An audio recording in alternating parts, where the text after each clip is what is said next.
आपका अगला टॉपिक है विद्युतदर्शी, इलेक्ट्रोस्कोप। ठीक है, ध्यान दीजिए क्या होता है विद्युतदर्शी। विद्युतदर्शी एक ऐसा यंत्र है जिसकी सहायता से हम लोग किसी वस्तु के आवेशित होने या उदासीन होने की जानकारी प्राप्त करते हैं। ठीक है, क्या है ये? विद्युतदर्शी एक ऐसा यंत्र है जिसकी सहायता से हम किसी वस्तु पर आवेश का संसूचन करते हैं, पता लगाते हैं कि वो आवेशित है अथवा आवेशित नहीं है। ठीक है, तो ध्यान दीजिए इसमें होता क्या है। सबसे पहले अगर बात करें इसके बनावट की तो देखिए इसमें होता क्या है। विद्युतदर्शी में एक बोतल होती है,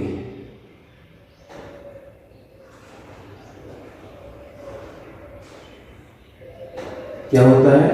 विद्युतदर्शी में एक कांच की बोतल होती है। ठीक, इस बोतल में एक छड़ लगी होती है, एक ऊर्ध्वाधर छड़।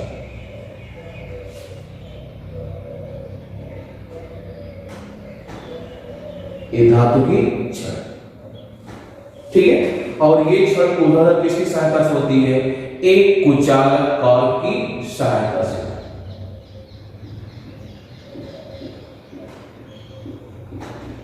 ये क्या है आपका?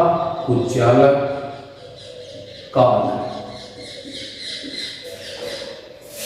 इस ऊर्ध्वाधर छड़ के नीचे दो सोने की पत्ती लगी होती है, स्वर्ण पर।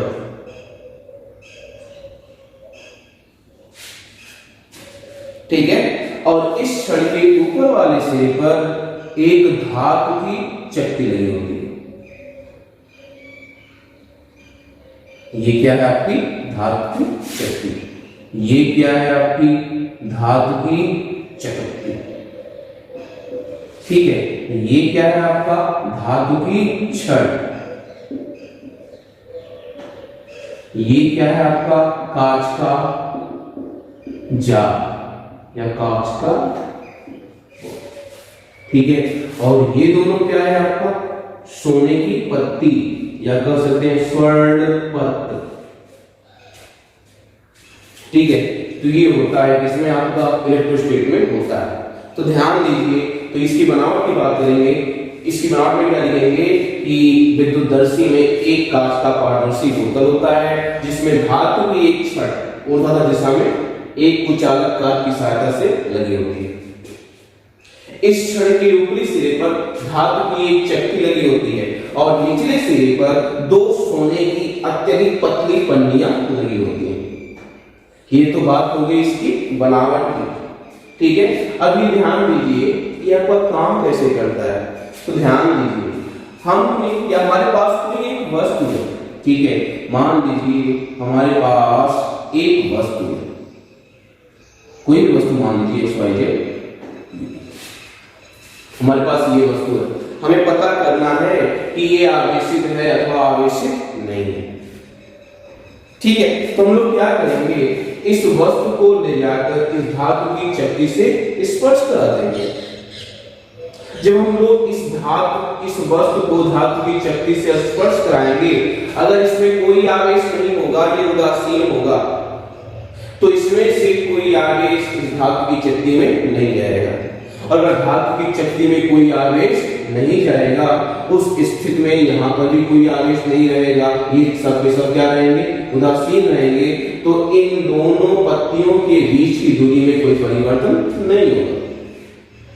लेकिन सोचिए, अगर ये आपका धनात्मक आवेशित होता, अगर ये धनात्मक आवेशित होता और आप इसको ले जाकर इस धातु की चक्की से स्पर्श कराएंगे, टच कराएंगे, जैसे आप इसको स्पर्श कराएंगे तो इसका कुछ धनावेश इस धातु की चक्की पर फैल जाएगा और इस धातु की चक्की से होते हुए ये धनावेश आपका किसमें आ जाएगा? धातु की छड़ में आ जाएगा और धातु की छड़ से होते होते कुछ धनावेश इन दोनों पत्तियों पर भी क्या हो जाएगा? वितरित हो जाएगा। तो ध्यान दीजिए, जैसे ही दोनों पत्तियों पर, सोने की पत्तियों पर क्या होगा, आवेश आएगा। इन पत्तियों के मध्य समान आवेश होने के कारण, सजातीय आवेश होने के कारण इन दोनों के बीच क्या लगेगा, एक विद्युत प्रतिकर्षण बल लगेगा। उस विद्युत प्रतिकर्षण बल के कारण ही ये दोनों पत्तियां आपस में क्या हो जाएंगी, आपकी फैल जाएंगी। नॉर्मली तो ऐसे थी, लेकिन जैसे ही दोनों पर समान आवेश आएगा, धनावेश आएगा, ये पत्तियों की लंबाई अपने आप इन दोनों की बीच की दूरी में क्या हो जाएगा, बढ़ोतरी हो जाएगी, जिससे पता चल जाएगा कि ये वस्तु क्या है, आपकी आवेशित है। ठीक है, अगर ये प्लस के बजाय माइनस होता तो ये सब क्या आता, आपका माइनस आ जाएगा, और यहाँ पर भी माइनस, यहाँ पर भी माइनस होगा, तब भी पत्तियों में क्या होगा, आपका फैलाव भी होगा। ठीक है, अब ये पता करना है कि ये वस्तु आपकी धनावेशित है या फिर ऋणावेशित है, क्योंकि धनावेशित होगा तब भी फैलाव उतना ही होगा, और अगर ऋणावेशित होगा तब भी फैलाव उतना ही होगा, क्योंकि आवेश का परिमाण वही है। हाँ, एक में प्लस है, दूसरे में क्या है, आपका माइनस है। अब आपको ये पता लगाना है कि ये जो वस्तु आपके पास है, जो आपको दिया गया है, ये धनावेशित है अथवा ऋणावेशित है, तो उसके लिए आप लोग क्या करेंगे, इसको आपने एक बार स्पर्श करा दिया, इस पर कुछ न कुछ आवेश है, ये प्रतिकर्षित भी हो चुकी है। ठीक है, मान लीजिए अभी इनके बीच की जो दूरी है AB, ये दूरी, इनके बीच की डिस्टेंस है वो कितने हैं, आपकी AB। ठीक है, मान लीजिए दूरी आपकी कितनी थी, प्रतिकर्षण के बाद। अब आपके पास क्या करना है, पता लगाना है जो आपको वस्तु दी गई थी वो धनावेशित है अथवा ऋणावेशित है। अब कोई जानकारी नहीं है, वो प्लस है अथवा माइनस है, तो क्या करें हम लोग, इसके पास एक ऐसी छड़ लेकर आएंगे, एक ऐसी छड़ लेकर आएंगे जो कि आपको पहले से ही पता है वो कैसा चार्ज है, धनावेशित। ये आपका क्या है, ज्ञात आवेश, आपको पता है ये प्लस है। ध्यान दीजिए, जब हम लोग इस ज्ञात आवेश को इसके पास लेकर आएंगे तो इसका कुछ और धनावेश इस धातु की चक्की में जाएगा। धातु की चक्की में अगर और आवेश धनावेश आएगा तो धनावेश यहां से होता हुआ पत्तियों तक पहुंचेगा। अगर यहाँ पर आवेश की मात्रा बढ़ेगी तो पत्तियों के बीच की डिस्टेंस पहले की तुलना में थोड़ा और क्या हो जाएगा, आपका बढ़ जाएगा। A dash B dash AB E dash B dash का जो लंबाई हो जाएगा पहले की तुलना में क्या हो जाएगा, बढ़ जाएगा, क्योंकि पत्तियों का फैलाव और बढ़ गया। इसका मतलब आवेश की मात्रा बढ़ी, इसका मतलब इसका जो नेचर है वो पहले वाले वस्तु के नेचर के क्या है, सेम है। अगर ये प्लस है तो वस्तु जो भी आपको दी गई थी पहले A, वो भी क्या है, आपकी प्लस A। इससे कंफर्म हो गया कि जो आपको पहले वस्तु A दी गई थी वो धनावेशित थी। अगर इसका उल्टा होता, ठीक है, अगर वो धनावेशित ना होकर बल्कि ऋणावेशित होती तो क्या होता, ध्यान दीजिए, अगर वो वस्तु आपकी ऋणावेशित होती तब उस सिचुएशन में क्या होता, उसका ऋणावेश, अगर जो आपको वस्तु A दी गई थी A, वो धनावेशित न होकर कैसा होता, आपका ऋणावेशित होता, और आपने इस वस्तु A को इससे स्पर्श कराया होता तो उसका ऋणावेश क्या होता, इस पर एक समान रूप से फैल। फिर वही बात होती, इस पर भी माइनस चार्ज है, इस पर भी माइनस चार्ज है, तो ये क्या हो जाता, आपका फैल जाता, A भी मान लेते फैल जाता। ठीक है, लेकिन आपको नहीं पता ये माइनस चार्ज है, तो हम लोग क्या करेंगे, इस A को हटा देंगे। ठीक है, यहां पर उसी ज्ञात छड़ को लेकर आएंगे, क्या करेंगे, उसी ज्ञात धनात्मक छड़ को हम लोग लेकर आएंगे, ज्ञात धनात्मक छड़। अब बताइए, ये जो ज्ञात धनात्मक छड़ को इससे स्पर्श कराएंगे तो इसका कुछ धनावेश इसका आएगा, वो धनावेश इसके ऋणावेश को क्या कर देगा, न्यूट्रलाइज कर देगा, उदासीन कर देगा, और अगर उदासीन कर देगा तो इनके बीच की दूरी, ध्यान दीजिए, उदासीन करेगा तो इन दोनों पत्तियों पर आवेश के परिमाण की मात्रा भी क्या हो जाएगी, आपकी कम हो जाएगी, और अगर आवेश के परिमाण की मात्रा कम हो जाएगी तो इनके बीच की दूरी जो पहले AB थी वो पहले से और कम हो जाएगी, लगभग A डैश B डैश। इसका मतलब A डैश B डैश की जो लंबाई है वो छोटी है किससे, AB से, थोड़ा दूरी घट गई। पूरे घटने का मतलब ये हुआ इसका आवेश इस वाले के आवेश से क्या विपरीत है, क्योंकि ये पॉजिटिव है, ये धनात्मक है, इसका मतलब जो आपको वस्तु दी गई थी वो वस्तु आपकी कैसी थी, ऋणात्मक।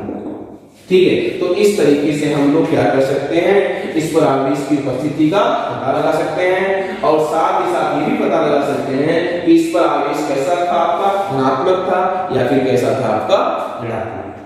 ठीक है, तो बोलेंगे नहीं ज्ञात आवेश को स्पर्श कराने पर अगर दूरी घटती है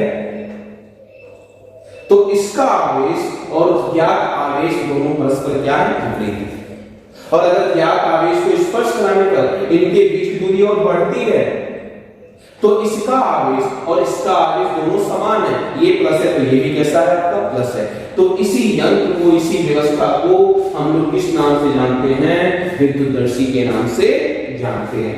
ठीक है,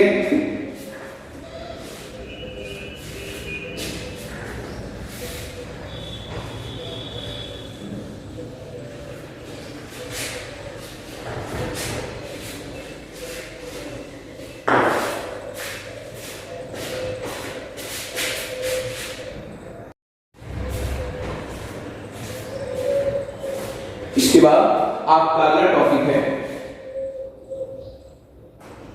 विद्युत बल्ब रेखाएं।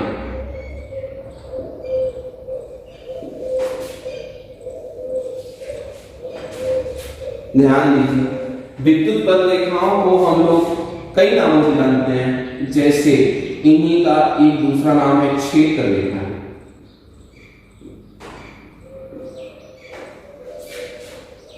ठीक है, ध्यान दीजिए, विद्युत बल्ब रेखाएं होती क्या है, पहले इसकी परिभाषा की बात करते हैं। तो ध्यान दीजिए, विद्युत बल्ब रेखाएं ऐसी बल्ब रेखाएं होती हैं जिनके किसी बिंदु पर, उस रेखा के किसी बिंदु पर खींची गई स्पर्श रेखा उस बिंदु पर परिणामी विद्युत क्षेत्र की दिशा को व्यक्त करता है। जैसे सुन लीजिए, विद्युत बल्ब रेखाएं अथवा क्षेत्र रेखाएं किसी विद्युत क्षेत्र में खींची गई वह काल्पनिक निष्कोणीय वक्र है जिसके किसी बिंदु पर खींची गई स्पर्श रेखा उस बिंदु पर परिणामी विद्युत क्षेत्र की दिशा को व्यक्त करता है। ठीक है, तो समझिए क्या है, परिभाषा को लिख देते हैं। क्या है, विद्युत बल्ब रेखाएं ऐसी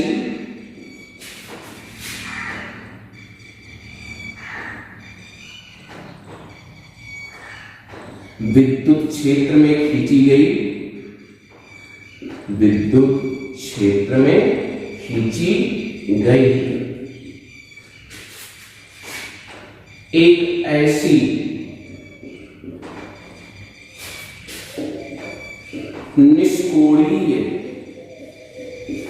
निष्कोणीय वक्र है जिसके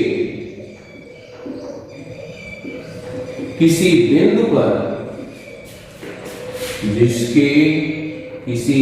बिंदु पर, खींची गई स्पर्श रेखा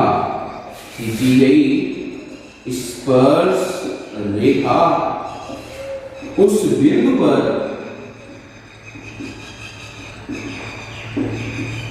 परिणामी विद्युत क्षेत्र की दिशा को,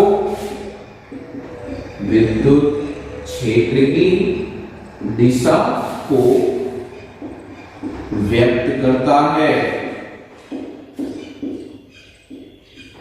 ठीक है, होता क्या है, देखिए विद्युत बल्ब रेखा, ये एक धनात्मक आवेश है प्लस, ये एक ऋणात्मक आवेश है माइनस के। तो ध्यान दीजिए, तो ये आपकी बल्ब रेखा है।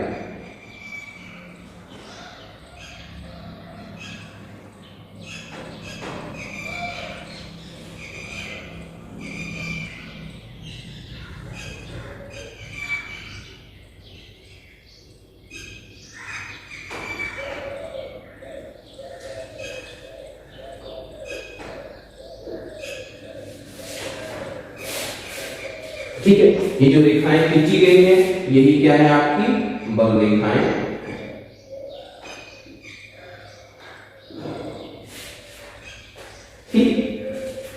या फिर अगर कोई एकल आवेश हो, अकेला आवेश हो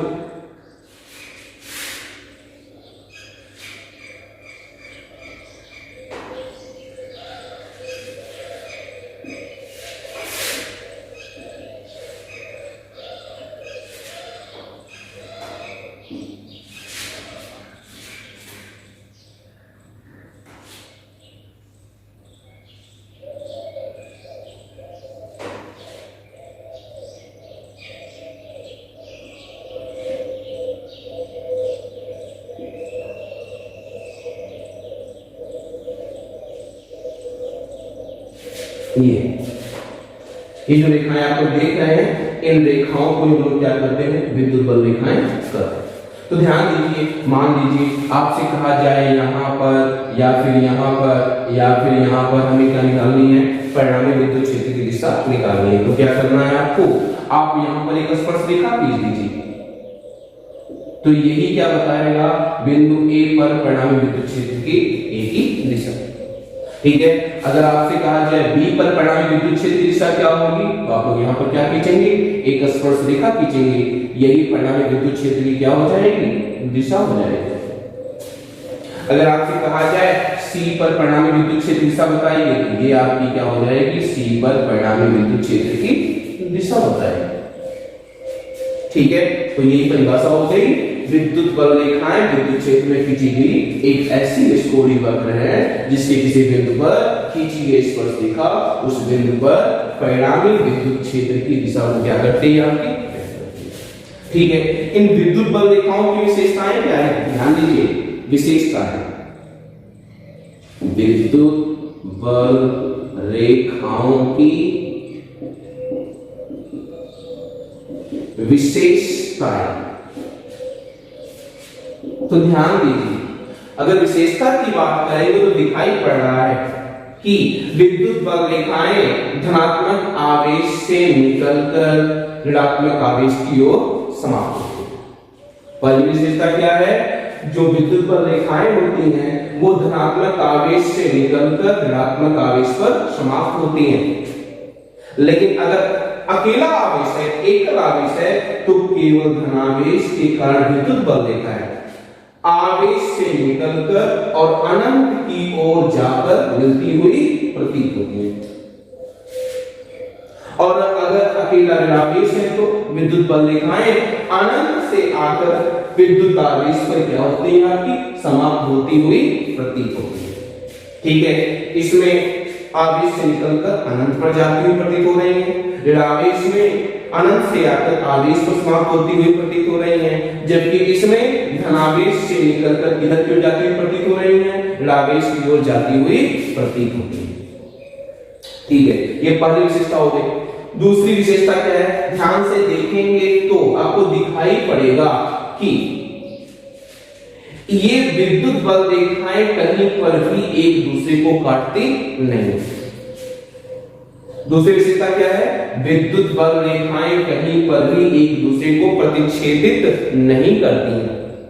क्यों, ध्यान दीजिए, सोचिए, अगर ये एक दूसरे को प्रतिच्छेदित करती तो क्या होता, ये प्लस क्यू हो गया, ये क्या हो गया, माइनस क्यू।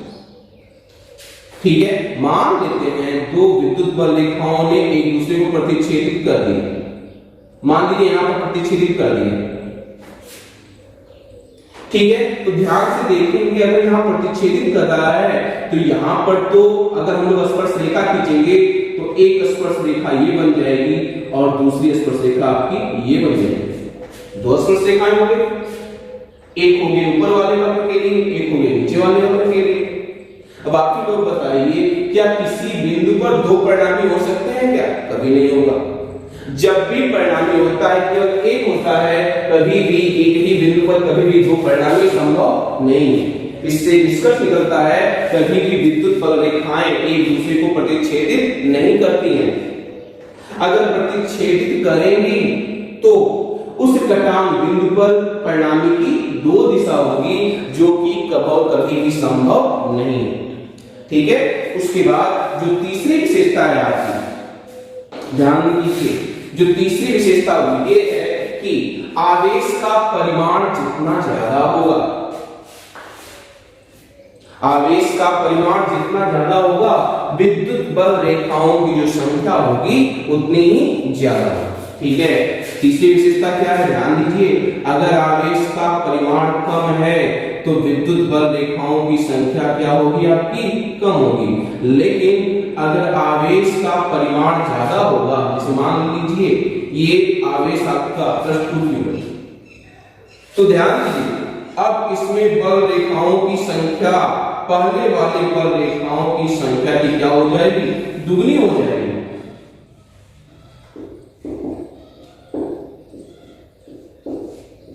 ये ठीक है। आवेश का परिमाण जितना ज्यादा, बल रेखाओं की संख्या उतनी ही ज्यादा, और आवेश का परिमाण जितना कम, बल रेखाओं की संख्या भी उतनी ही कम होती है। ठीक है। तो सीधे सीधे शब्दों में कह सकते हैं बल रेखाओं की जो संख्या होती है वो आवेश के समानुपाती होती है। ठीक है। तो इसकी तीसरी विशेषता होगी। चौथी विशेषता यही हो सकती है कि किसी विद्युत बल रेखा के किसी बिंदु पर खींची गई स्पर्श रेखा, जो हमने परिभाषा लिखी है, किसी विद्युत बल रेखा के किसी बिंदु पर खींची गई स्पर्श रेखा उस बिंदु पर परिणामी विद्युत क्षेत्र की दिशा को क्या करता है, आपका व्यक्त करता है। ये ठीक है। तीसरी बात अगर ध्यान देंगे तो इसकी चौथी विशेषता क्या हो सकती है, तो ध्यान से देखिए, अगर आपसे कहा जाए विद्युत क्षेत्र का मान कहां पर प्रबल होगा, तो ध्यान दीजिए जहां पर क्षेत्र रेखाएं पास पास होती हैं वहां पर विद्युत क्षेत्र का मान प्रबल होता है, और जहां पर विद्युत क्षेत्र रेखाएं दूर दूर होती हैं वहां पर विद्युत क्षेत्र का मान अपेक्षाकृत क्या होता है, आपका दुर्बल होता है। ठीक है। तो इनको हम लोग क्रमबद्ध करते हैं।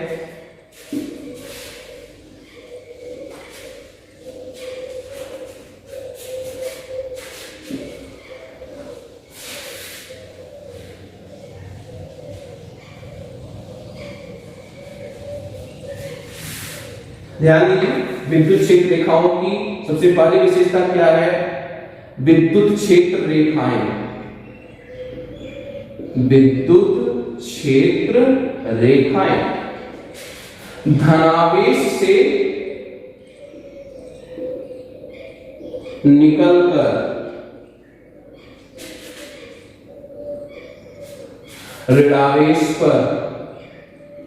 ऋणावेश पर समाप्त होती है।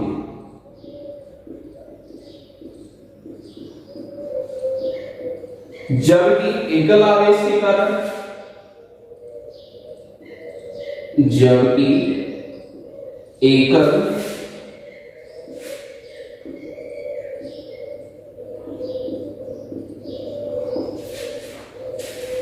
या फिर एकल धनावेश के कारण आवेश से निकलकर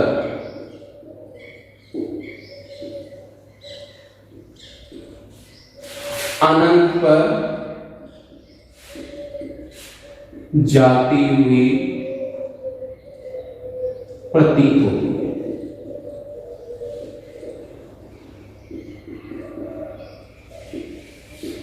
ठीक है। तथा एकल ऋणावेश के कारण, एकल ऋणावेश के कारण अनंत से आकर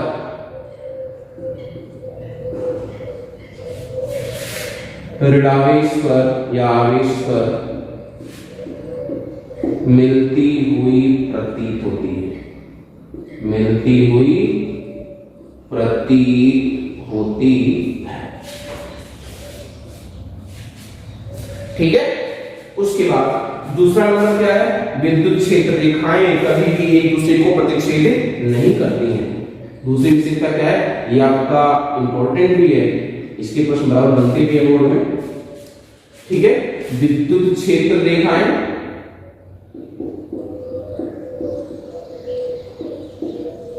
कभी भी एक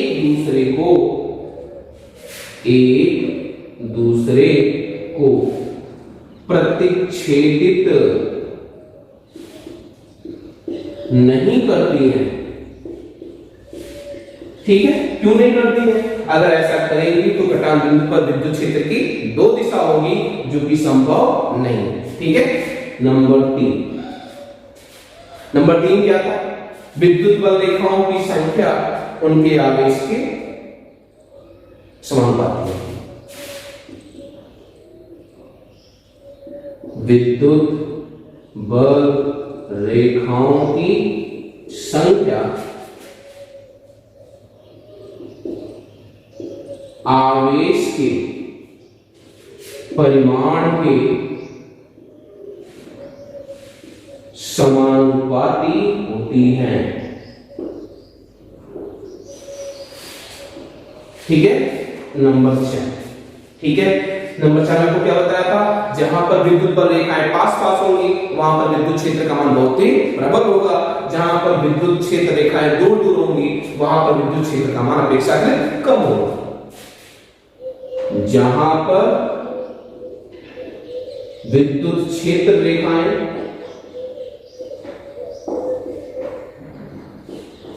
पास पास होती हैं, पास होती हैं, वहां पर विद्युत क्षेत्र का मान प्रबल, और जहां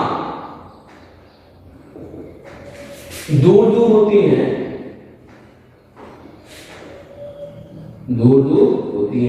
वहां दुर्बल होता है, ठीक है। तो ये 4 विशेषताएं हो गई इसके बारे में, आपके विद्युत बल रेखाओं के बारे में।